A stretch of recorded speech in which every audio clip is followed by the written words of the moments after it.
in the flickering neon jungle of Los Angeles, where dreams are spun into content and content into chaos, Adam22's No Jumper Studio is less a podcast hub than a modern-day coliseum.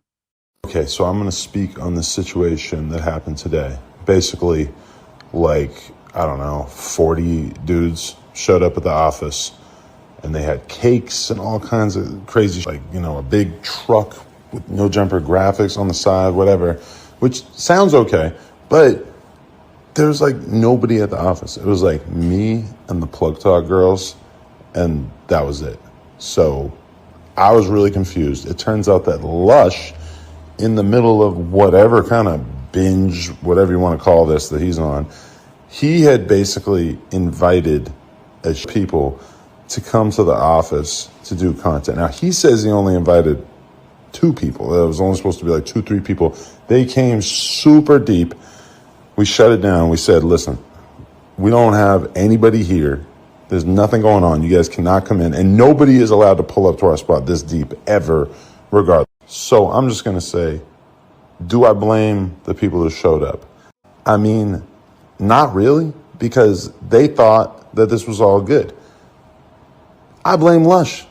So Lush is now on a 1-week suspension. I don't even know. Honestly, I'm so off that 1 week of a suspension does not really seem like enough. But I just want to say to anybody who felt like they had their time wasted today and all that, it didn't have anything to do with us. If you are on the No Jumper schedule, if you're supposed to be coming in, trust me, there's an actual process to it. You will speak to somebody that is going to give you the information. And there's a cap. You could pull up with 3 people. You can't pull up with 40 people. It's not happening. So I can't really even blame anybody who pulled up. I can only blame Lush because this is just insane. Where egos clash, cameras roll, and the line between spectacle and scandal blurs like a smudged Instagram filter. The latest act in this ongoing telenovela, let's call it the Great Lush Fiasco, is a masterclass in the absurdities of digital age entrepreneurship, a tale of betrayal, excess, and a man named Lush who, in a moment of cosmic miscalculation, turned a quiet workday into a circus parade. Adam22, the ringmaster of this chaotic empire, steps into the spotlight not with a whip, but with a microphone, exposing Lush's behavior with the gleeful indignation of a reality TV judge. Picture the scene. A sun-bleached parking lot outside No Jumper's Melrose Avenue headquarters, a place where hip-hop dreams and internet infamy collide like bumper cars at a county fair. It's a sleepy day, the kind where the air hums with the low-grade anxiety of a deadline-free afternoon. Adam22, the self-styled mogul of underground rap commentary, is holed up inside with a skeleton crew, himself and a handful of Plug Talk actresses, a detail that feels ripped from a Tarantino script rewritten by a TikTok algorithm. The vibe is chill, or as chill as it gets in a studio that's seen more drama than a season of Vanderpump Rules. Then, like a scene from a low-budget action flick, a convoy rolls up, a big truck emblazoned with No Jumper's logo, followed by a posse of 40 dudes, cakes in hand, ready to make content or maybe just make a mess. It's less a guest list than a flash mob, a human avalanche that threatens to bury the studio in a tsunami of uninvited ambition.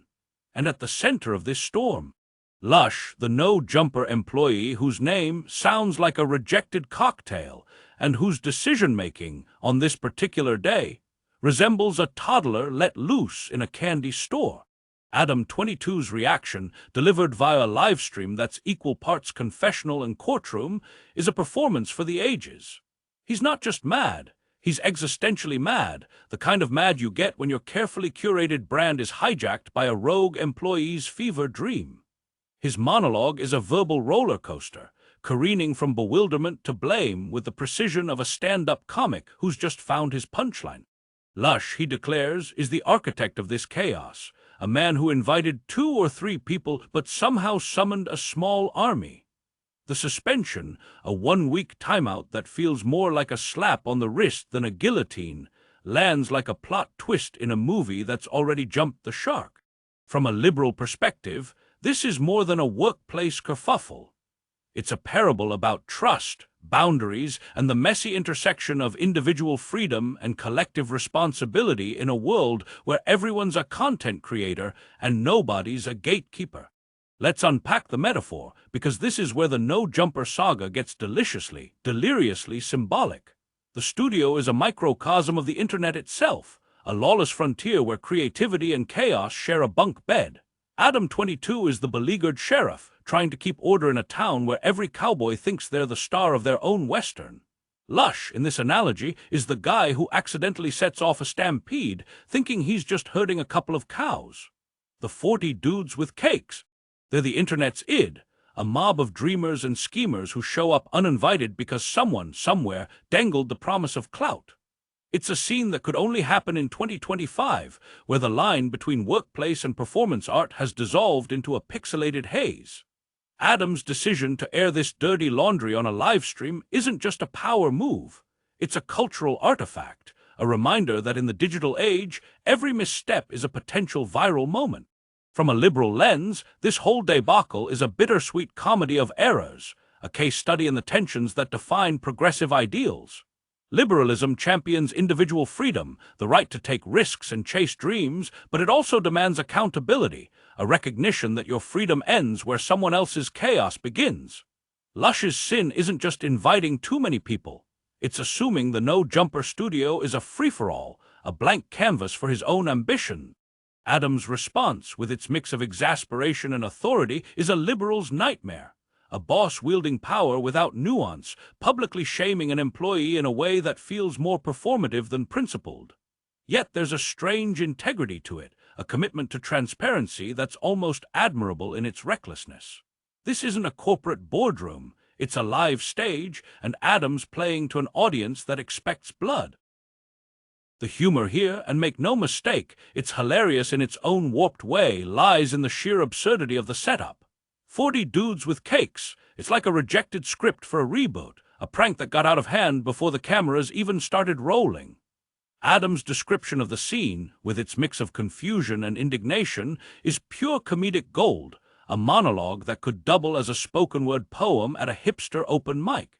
He's not just narrating an event, he's mythologizing it, turning a workplace blunder into a saga of betrayal and redemption.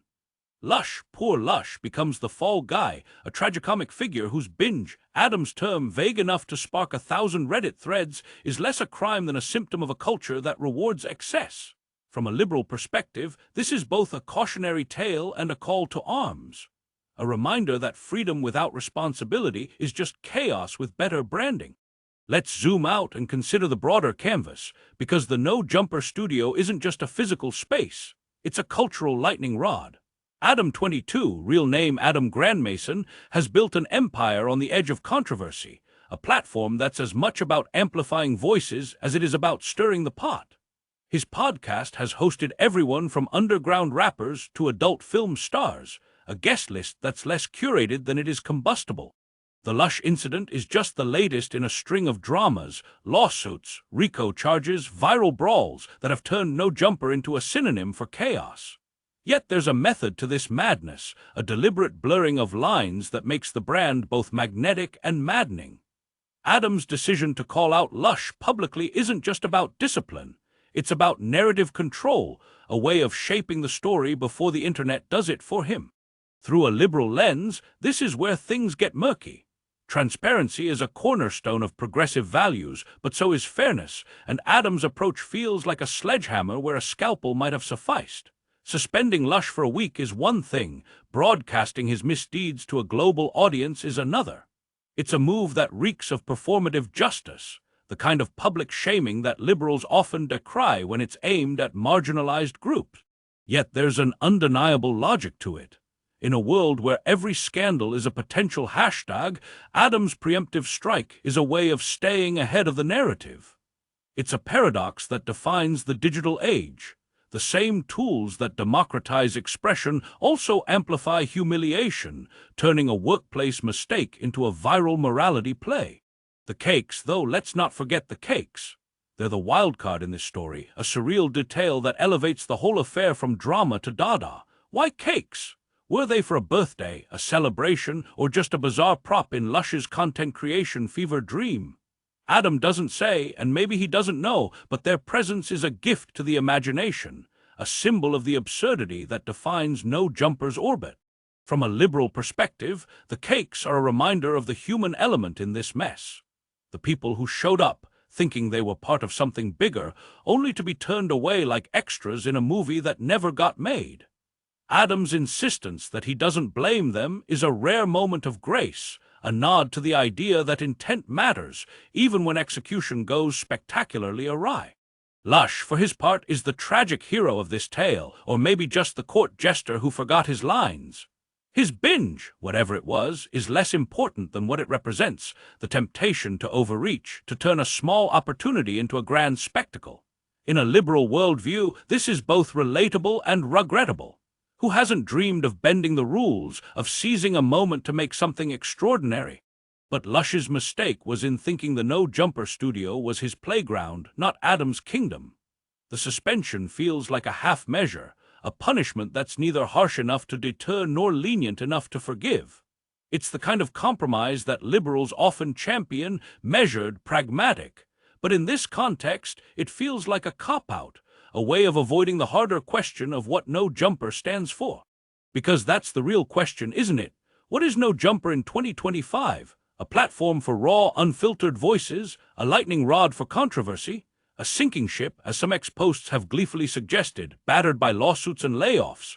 Adam22's empire is a paradox, a space that thrives on chaos but craves control.